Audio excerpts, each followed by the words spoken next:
Welcome back. Now, no matter what language they speak, the delegates have to think on their feet when it comes to media interviews. In this part of the competition, we'll find out if they have what it takes. South Africa. Rhoden Island, where President Nelson Mandela was imprisoned for so many years, is now a tourist attraction. Tell me, how do you feel about that? I think it's absolutely fabulous, as Robben Island has a lot of history of which we can show South Africa, we can show the rest of the world that we can live together in a united nation if we choose to. Thank you. Now tell me, what myth about your country would you like to wipe out? Well, South Africa has a lot of history, as I was saying, and I wouldn't say that there is anything I would want to wipe out because it's a historical past in South Africa. So the myths and legends that are there, I would like them to remain there. Thank you very much. South Africa, step right back here. Julie, you know what? I have to say that I don't know if she was really rehearsed or she just really knew her stuff. I felt like she was rehearsed.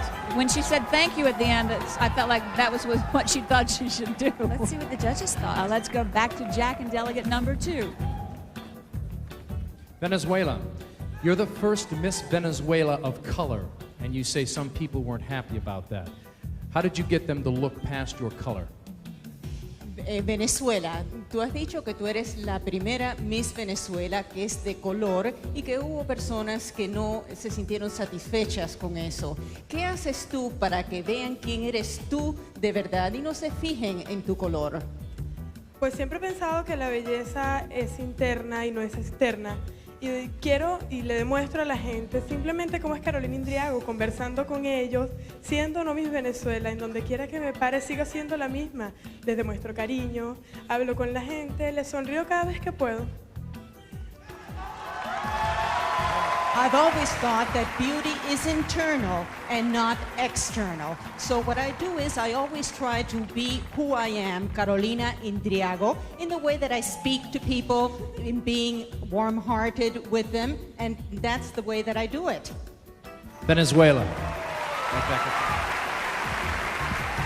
You know what? I have to say, Venezuelans are known to be hard, cold competitors. But this girl, She seems warm to me. has a very sweet I think side so. of And her. she's only 19.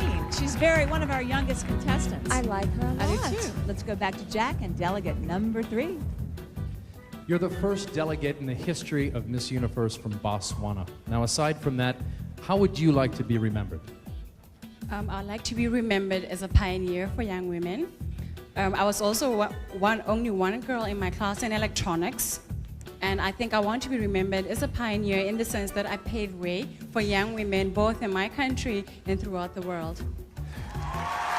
You said that you'd like to be the first female president of your country. What would you do differently than the president of the United States? Whoa. A lot. Well, first thing is, I know that if I was president, I would definitely make education compulsory, especially in my countries where you get in rural areas. Some people are not going to school or starting school late. And I think if I was president, they'll sort of make compulsory. But I think even the president of the United States caters for that as well. Thank you very much. Botswana, step right back up here. She's real cute. I think she's adorable, and she's only 19 as well. I feel like Really? she's like 28 or 30 know years what? old. What could have been a very controversial answer or very risky answer, she pulled it off great. I think Went she with did. education. All right, Jack, delegate number 4, let's hear what she has to say. Now, you would like to be a medical lab technician. What medical discovery would you like to make? Tú quisieras ser técnico de laboratorio. ¿Qué descubrimiento médico quisieras hacer tú? Pues lo tengo muy claro, la solución al problema del SIDA y del cáncer, enfermedades que nos afectan gravemente a la sociedad nuestra, del mundo. Well, I'm very clear on that. I'd like to find the solution to cancer and AIDS, which are very serious problems affecting our society. You're also a model, so you know clothing. What's more important, the front of the dress or the back? And could you just turn around for us? Tú eres modelo. Okay. Así que te queremos preguntar, ¿qué parte del vestido consideras más importante? ¿El frente o la parte de atrás? Y voltéate. El frente, hay que mirar a la gente de frente, no por la parte de atrás. The front. You have to look at people face on and not from behind. Thank you. Spain. Wow, she aced it. I thought, wow. Great answer. Great but you know, answer. people are certainly going to be looking at the back of that dress, That's too. true. They're not going to just look at the front, honey. They're going to look at it all. Exactly. And you know what? And even in her first answer, cancer and AIDS, a lot of women would say that she seemed very sincere when she said it. Yeah, I think so. I totally think she believed her. really did a great job. Let's go back to Jack with our final delegate. One of your proudest achievements was standing up to one of your professors back in college. Now, what have you stood up for recently? Oh, when I fell on the stage last Friday.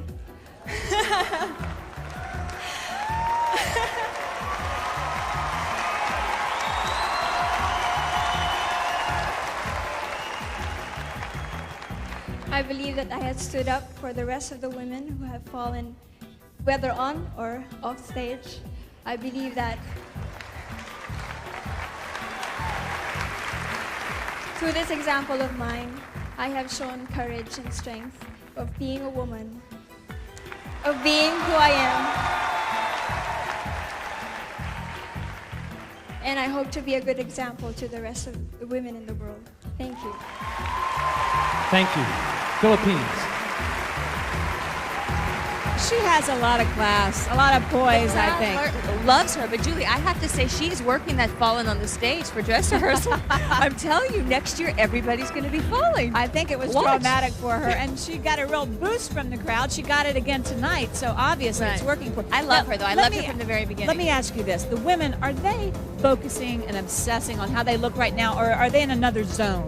You know what? At this portion of the competition, they might run in front of a mirror and check themselves, but really they're focusing on what's coming up next. Their question and answer. They have prepared forever physically for this. Now it's a mental competition. But you know, I have to say, beauty and no brains ain't going to work here. it's not going to work. Because You're right. you know these You're ladies right. have to represent the world. Of course. And I think this is an extremely important part of the competition. And beauty alone just doesn't cut it. It So. doesn't cut the mustard, does it? Okay.